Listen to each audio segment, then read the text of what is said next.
Over the years, I've made thousands from my passions, my interests, and my skills. Not only that, but I have been flown to other countries such as South Africa to work on projects that relate to those skills and those interests. And also I've been gifted quite valuable products and services as they relate to those as well. There are ways that you can monetize your skills and your passions and your interests if that's what you're interested in doing. And that's what I'm going to share in this video. The sources of income that I have or that I've generated over the years, but also some of the pros and cons of each, because they're not all made equal and not all of them will be right for you. And that's something that I've found as I've tested different ways of monetizing my skills and my interests over the years. So let's just get into it. So the first way I've monetized my skills may not be the sexiest, but it's definitely one that I wanted to talk about before we move on to the others. And it is my full-time job as an engineer. Now, in this sense, I have monetized my skill of programming, of cloud engineering, and of kind of DevOps practices and frameworks and skills in that sense. Now, like I said, not the sexiest, it's the full-time job, it's the 9 to 5. However, it has allowed me to build wealth and also invest into my other interests, my other skills and my passions in ways that have allowed me to monetize further down the line. And I mean, there are a number of pros, if we're being honest, about having a full-time job. The stability, knowing that you're going to get a certain amount of money in your account every month, takes a lot of pressure off of things, right? Like, you know that you can pay your bills and that you can put stuff into savings and investments and so forth because of that stability. But there's also the fact that you can learn skills within this environment, high value skills often as well. Like, you can do the training that may come with your particular job that may be offered by HR and so forth, but also you get to access people with years of experience. So if you're working with other developers or, if you're in the creative space, other producers or, whatever the case is, you get to tap into that knowledge and tap into their skills and take that on board. And then you may choose to, monetize those skills in other ways outside of that job, outside of the 9 to 5, but you have access to valuable resources. And then you have that time on the job basically to just develop your skills. So when you think about it like that, you can see some of the perks of having a full-time job, especially if it's well paying, at least part of your journey. However, there are cons, let's be honest, right? For starters, you are on somebody else's time. They are paying you and they have expectations often of the time period you will work, how long you'll work for, but also what you're going to work on, right? You might not have creative freedom in a sense about, I want to do this project or that project. Like, if your manager says, we need to get this done by this date, likelihood is that's what we're going to be prioritizing. So the freedom in that sense is limited. There's also the fact that your income is kind of fixed, right? Whether you're on a day rate like a contractor like me, or you are a salaried employee, so you have a set amount that you are going to earn that year, regardless as if you put in more effort, less effort, unless you get bonuses, more effort and more output won't really get you any more money. So that's a limitation of this. But also you kind of don't get to pick your co-workers. Now, fortunately for me, I've always worked with great people. I think 99% of the people I've worked with have been kind, smart, engaging people. Sometimes they're not, but that is for the most part. But you don't get to pick that. You don't get to be selective of who you work with and when and why and how, and even where, which is obviously a thing. If you don't have a remote job, you're also bound there. So these are some of the pros and cons, I would say, of this particular income source for me when I was monetizing this skill. So now let's move on to some more interesting sources of income. And the next one I'm going to talk about is YouTube, more specifically YouTube AdSense. Now, this is the money that I make from people watching my videos and effectively watching sponsored ads. Now, these advertisements, you may interact with, you may not, but regardless, I get a cut, YouTube gets a cut of this advertisement fee. Now, the thing with this is it fluctuates greatly. I mean, there are some videos that I have that have made me over $5,000 off a single video, and some that might have made me like $20. This is how much it can vary. And I guess this is some of the pros and the cons of this particular source of income. The pros being that I like making videos. I made them when I didn't get paid. Now I get paid to do what I would have done anyway. So that's a pro.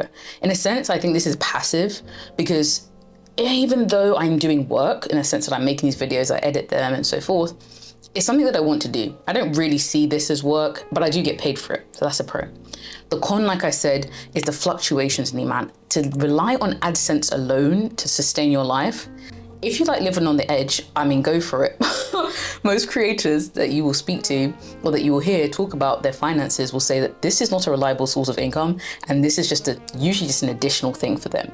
Unless you're a huge creator getting millions or hundreds of thousands of views every time you post, then it's slightly different. But also, and the kind of con side potentially is the niche or the things that you're talking about heavily impact how much money you'll make. right? Or CPM effectively, or an RPM, which is kind of like how much you get paid for every 1,000 views. And if you're talking about something like finance, investing and stuff like that, you can make a lot more money, tech, because advertisers will pay more.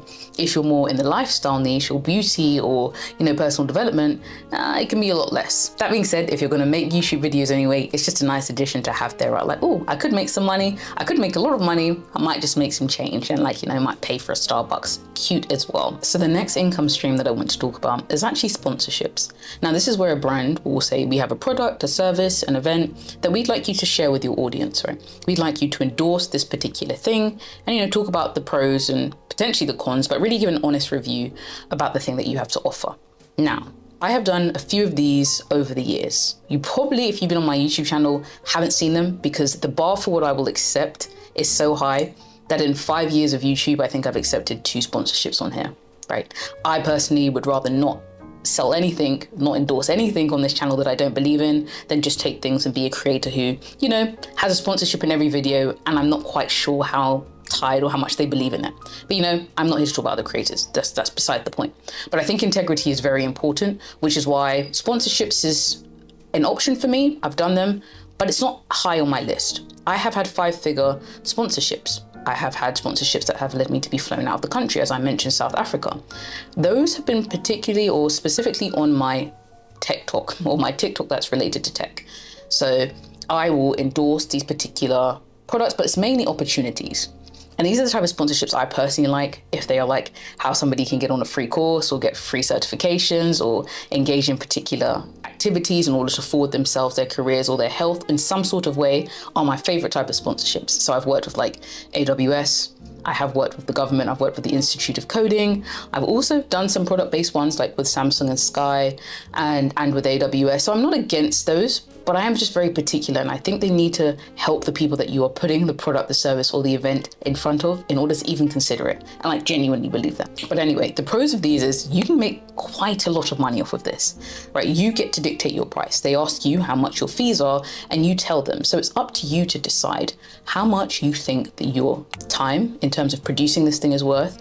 And also the access to your audience. If we're being honest, if you are a creator with say hundreds of thousands of views, then how much is that worth? They want to make money. You spent the time, the effort and the energy building this platform. What do you think it's worth? Pricing can be quite complex and I think it's a whole discussion in itself, but you can make quite a lot of money even off of a single sponsorship. Technically, you can do as many as you have the capacity for. So you're not limited like your full-time job in a sense of I can only do this, or bound to say, how many views you get on YouTube, like with YouTube AdSense. You can kind of dictate these. But on the other side, it's also subject to the interest that people have or companies have in your particular audience and what you have to offer. There's also things around contracts and the legal side of this, which can get quite complex and quite convoluted, right? Because you don't want to do anything that breaches it, that perhaps will put you in trouble. You also don't want to be taken advantage of, right? You don't want them to be like, yeah, we're going to do this and we're going to repurpose your content in 50 different ways and use this and put it on here. And suddenly you found that you've sold your whole being to a company for like £5 and that doesn't really hit the same.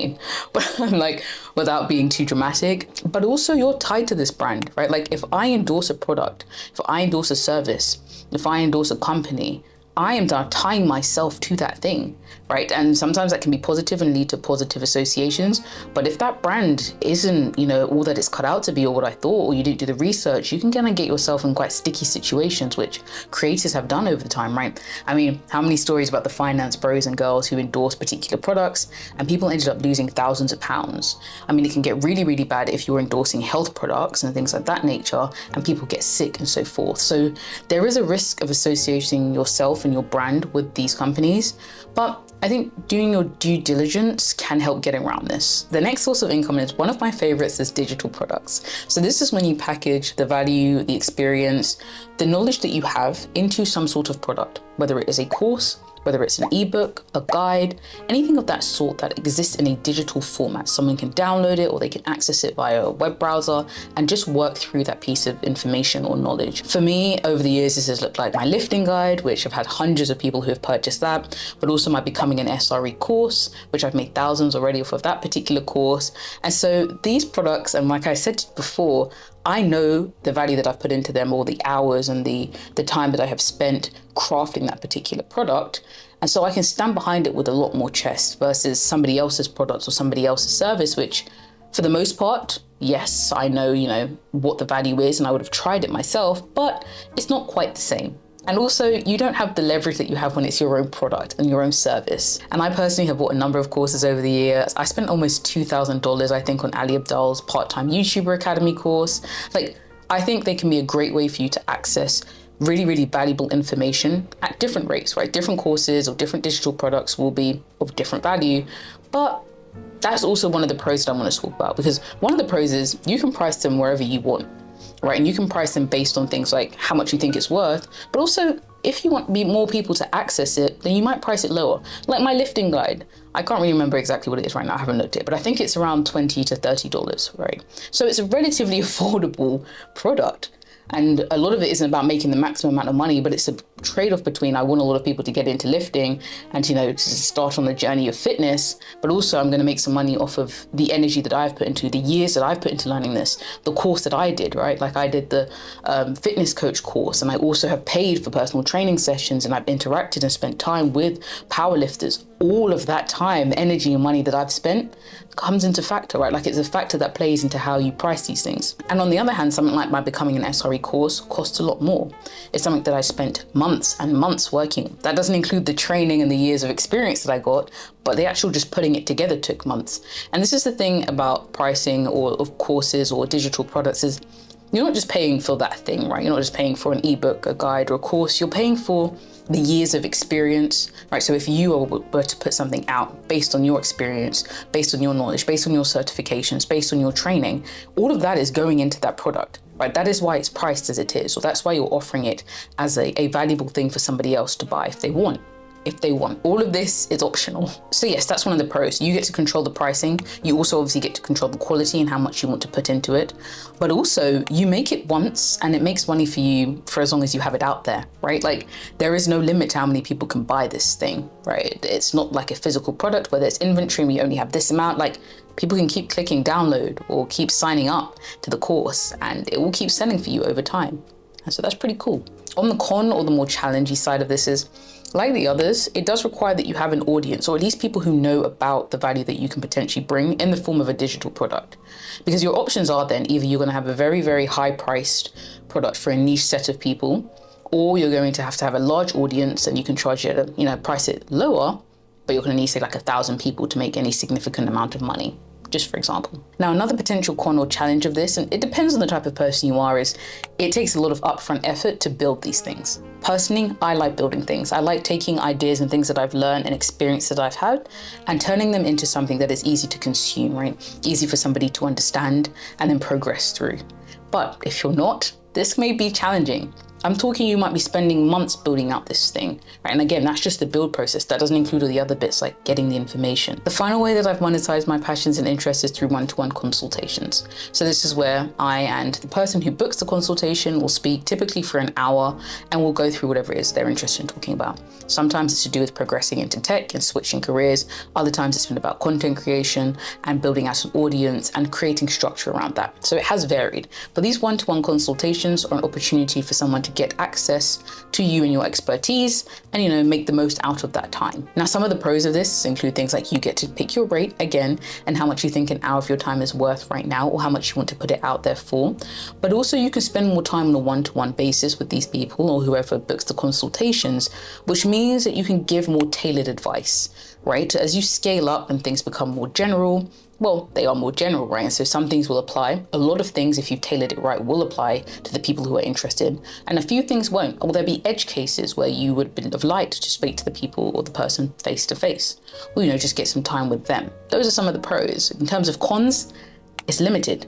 You only have so many hours in a day. There's only one of you. And if the value is accessing you, then that is a challenge, right? Because you don't really want to swap out potentially a 9 to 5 for still having to be on 9 to 5, but now it's just a series of calls all days. Unless that's something you like, then maybe it's not so bad. So those are the main ways that I've monetized my passions and interests so far.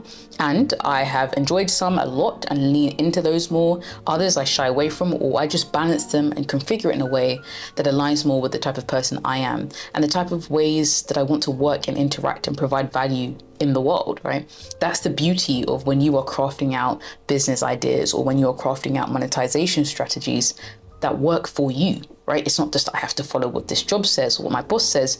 You can configure things in a way that works and aligns with you. This is one of the topics I'll be discussing in more depth in my community that I'm building out, my private members community, that will involve how to go from having multiple interests and ideas to structure and organize them, to articulate them, to see growth, and if you require and if you desire to, build communities and monetize these passions and interests. So if you're interested, I will leave the information below, but if not, I'll see you in the next video.